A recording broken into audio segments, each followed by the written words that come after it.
Hi friends, welcome to my channel. మీరు చూస్తున్నారు Kranti with traveller. మనం సిద్దిపేట జిల్లాలోని కుమరవెల్లి మండలం తపాస్పల్లి విలేజ్కి అయితే వచ్చేసాము. ఫ్రెండ్స్, మనం తపాస్పల్లిలో చూసుకున్నట్లయితే మనకు షావెల్లి బాబా అనే టెంపుల్కి అయితే మనం వచ్చేసాము. ఇక్కడ ఫ్రెండ్స్, ఇక్కడ అనేక మంది భక్తులు అయితే స్వస్థత పొందినట్టుగా ఇక్కడ చెప్తున్నారు.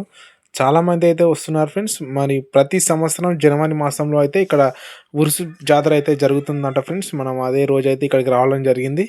అలాగే మనం ఎర్లీ మార్నింగ్ అయితే వచ్చేసాం కాబట్టి మనకు జనాలు అయితే ఎక్కువ లేరు. ఫ్రెండ్స్, ఎవరైనా బాగాలేని వారు కానీ, అనారోగ్యంతో బాధపడుతున్న వాళ్ళు కానీ, ఆర్థిక ఇబ్బందులతో నలిగిపోతున్న వాళ్ళు ఎవరైనా సరే మనకి ఇక్కడ బాబావారి దగ్గరికి వస్తే విముక్తి పొందుతున్నామని భక్తులైతే ఇక్కడ చెప్పడం జరుగుతుంది ఫ్రెండ్స్. మేమైతే చాలా మందితోటి మనం ఇక్కడ మాట్లాడడం జరిగింది. చూడండి ఫ్రెండ్స్, మనకి ఇక్కడ ఎదురుగానే మనకు ఒక దర్గాలాగా ఉంటుంది. ఇక్కడ మనం కొబ్బరికాయలు కొట్టొచ్చు.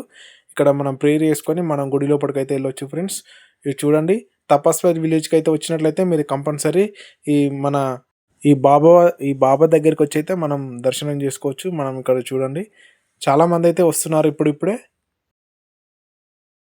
ఫ్రెండ్స్, మనం గుడి సైడ్ భాగానికి వచ్చినట్టయితే మనకి ఇక్కడ సత్రం రూమ్స్ అయితే ఇక్కడ ఉంటాయి ఫ్రెండ్స్. మనం ఇక్కడ నిద్ర చేసే వాళ్ళకు కూడా మనకు రూమ్స్ అవైలబుల్ ఉన్నాయి ఫ్రెండ్స్.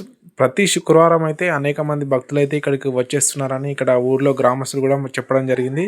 ఎవరైనా బాగాలేని వాళ్ళు ఉన్నట్లయితే మనం తప్పకుండా రావచ్చు ఫ్రెండ్స్. ఇక్కడే గుడి లోపల ఇక్కడే మనకు బాబా గారు అయితే మనకు పీట కూర్చొని మన ప్రాబ్లమ్స్ అన్ని సాల్వ్ చేయడం జరుగుతుంది. ఇక్కడే భక్తులు అయితే వచ్చి అనేక మంది ఇక్కడ వేస్ట్ చేస్తుంటారు ఫ్రెండ్స్. చూసారు కదా, మనం గుడి ముందైతే ఉన్నాము ఇప్పుడు. ఇక్కడ అనేక మంది భక్తులు అయితే వచ్చి ఇక్కడ కొబ్బరికాయలు కొట్టి మన బాబా గారి దగ్గర ఆశీర్వాదం తీర్చుకొని అయితే వెళ్తూ ఉంటారు. మీరు ఎవరైనా బాగాలేని వారు ఉన్నట్లయితే వాళ్ళకి వీడియో షేర్ చేయండి ఫ్రెండ్స్, వాళ్ళకి యూజ్ అవుతుంది. ప్రతి శుక్రవారం ఇక్కడ బాబావారు మనకు అందుబాటులో ఉంటారు ఫ్రెండ్స్. చూసారు కదా, మనం ఇక్కడ కొంతమంది భక్తులు కూడా మన దగ్గరికి రావడం జరిగింది. మనం వాళ్ళతో కూడా కొన్ని విషయాలు తెలుసుకొని మనం మాట్లాడదాం ఇప్పుడు. చూడండి ఫ్రెండ్స్, మనం తపాస్పల్లికి వచ్చిన తర్వాత మనకు మరో భక్తుడు అయితే ఇక్కడ ఉన్నారు. మనం వారితో కూడా మరి కొన్ని విషయాలు మనం తెలుసుకుందాం. అన్న చెప్పండి. ఎర్రవల్లి గ్రామం, ఎర్రవల్లి, మల్లన్న సాగర్, ఎర్రవల్లి, గజ్వెల్లి ఉంటున్నాం ఇప్పుడు. ఓకే. తపాస్పల్లి గ్రామం. ఓకే. షావెల్లి బాబా ఉంటాడు ఇక్కడ. బాబా చెప్పడం జరుగుతుంది. 15 రోజులకు ఒకసారి శుక్రవారం అందరు బాగుంటారు. భక్తులు ఎవరైనా రావచ్చు. ఇక్కడ ఎలాంటి కార్యక్రమాలు జరుగుతూ ఉంటాయి అంటే భక్తులకు ఏమైనా మంచి జరిగినట్టు మీకు అనిపిస్తుందా? మంచి జరిగింది, మాకు మంచి జరిగింది కాబట్టి ఇక్కడ నుంచి వస్తున్నాం. దాదాపు 20 ఏళ్ళు అవుతుంది, 25 ఏళ్ళు అవుతుంది నేను కాబట్టి. చాలా మంది వస్తారు మా ఫ్యామిలీలో కూడా. ఇదంతా మా ఫ్యామిలీ. తపస్పల్లి నుండి ఎలాంటి ఇబ్బందులు ఉన్నాయి, బస్ సౌకర్యాలు ఉన్నాయి. బాబా ఉరుసు పండుగ ఉంటుంది, సంవత్సరానికి ఒకసారి ఉరుసు పండుగ ఉంటుంది. 15 రోజులకు ఒకసారి. చాలా బాగా అయితే. నేను గతం 20 ఏళ్ళ కింద బాగా లేకుండా ఇక్కడ నుంచి అప్పటి నుంచి ఇప్పటి వరకు ఇదే ఇడికి కంటిన్యూగా చేస్తున్నాం. చాలా మంది వస్తుంటారు, చాలా మంది బాగా అవుతుంటారు.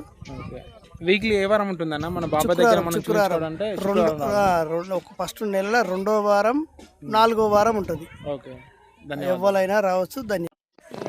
ఫ్రెండ్స్, మనం మళ్ళీ తపాస్పల్లికి వచ్చిన తర్వాత భక్తులతో చాలా మంది వచ్చారు. మనం మరొక వ్యక్తితో కూడా మాట్లాడదాం, ఇక్కడ విషయాలు కొన్ని తెలుసుకుందాం. మనం మన తపాస్పల్లి గ్రామం. ఇక్కడ గత 30 సంవత్సరాల నుంచి జరుగుతుంది. ప్రతి ఇయర్ పండగ తపాస్పల్లిలో జరుగుతుంది, ఉరుసు పండగ. మేము గజ్వెల్ నుంచి వస్తున్నాము. ఇక్కడ భక్తులు చాలా మంది వస్తారు. అందరికీ మంచిగా జరుగుతుంది, అనుకున్నది అవుతుంది. చూడండి ఫ్రెండ్స్, మనం తపాస్పల్లి అయితే వచ్చేసాం కదా. మనం ఇక్కడ అన్న వాళ్ళు ప్రతి సంవత్సరం అయితే వస్తున్నారట. మనం ఇక్కడ విషయాలు కొన్ని తెలుసుకుందాం. మనం మాట్లాడదాం. ఇక్కడ తపాస్పల్లికి వస్తే అందరికి మంచిగా అనిపిస్తుంది. మేము ప్రతి సంవత్సరం వస్తాము, మంచిగా అనిపిస్తుంది, చేస్తూ ఉంటాము. ప్రతి పండుగకు వచ్చేస్తాము, చందా కానీ ఏది కానీ చేస్తాము. బాగానే ఉంటుంది ఇక్కడ. ఫ్రెండ్స్, చూసారు కదా వీడియో అయితే. మన భక్తులతో కూడా మనం మాట్లాడాము. ఇక్కడ చాలా మంది అయితే భక్తులు ఇంకా రాలేదు. మనం ఎర్లీ మార్నింగ్ 8:30కే మనం ఈ వీడియో తీయడం జరిగింది. అప్పటికే కొంచెంగా పబ్లిక్ అయితే వస్తున్నారు ఫ్రెండ్స్. ఇది మధ్యాహ్నం 2 గంటల నుంచి సాయంత్రం 8 గంటల వరకు అయితే జాతర స్టార్ట్ అవుతుందని చెప్పారు. మనం ఆ లోపల మనకు రష్ ఎక్కువ ఉంటుంది కాబట్టి మనం ఈ టైంలో మీట్ చేయడం జరిగింది. అలాగే మనకు ఉరుసు పండుగ ప్రతి సంవత్సరం అయితే జరుగుతుందని చెప్పినాం కదా. అలాగే మనకు ఈ ఉరుసు పండుగలో పాల్గొన్న భక్తులందరికీ మనకు భోజనాలు కూడా ఇక్కడ ఫ్రీగా ఏర్పాటు చేస్తున్నారు. మనకు మంచి భోజనం ఫ్రెండ్స్. మేమైతే తినడం జరిగింది. చాలా బాగుంది. నాన్ వెజ్, వెజిటేబుల్స్ అన్నీ మనకైతే కర్రీస్ అన్నీ వండడం జరిగింది. చాలా బాగున్నాయి వంటకాలు కూడా. మనం ఎవరైనా ఉరుసు పండుగకు వచ్చే వాళ్ళు ఉంటే జనవరిలో ఖచ్చితంగా ఇది డేట్ ఫిక్స్ చేస్తారు. అది తెలుసుకొని మీరు తప్పకుండా ఉరుసు పండుగ అయితే రావచ్చు. అలాగే ప్రతి శుక్రవారం మనకు ఈ బాబా దగ్గరికి వచ్చినట్టయితే రోగాలు అయితే నయమైపోతాయి ఫ్రెండ్స్. మా వీడియో కనుక మీరు చూసారు కదా, వీడియో కనుక మీరు నచ్చినట్లయితే ప్లీజ్ ఫ్రెండ్స్ మీరు లైక్ చేయండి, సబ్స్క్రైబ్ చేయండి. మా ఛానల్ మీరు కొత్తగా చూస్తున్నట్లయితే కంపల్సరీ మీరు లైక్ చేయండి ఫ్రెండ్స్. మీ సపోర్ట్ మాకు ఎప్పుడు కావాలని కోరుకుంటూ ధన్యవాదాలు ఫ్రెండ్స్.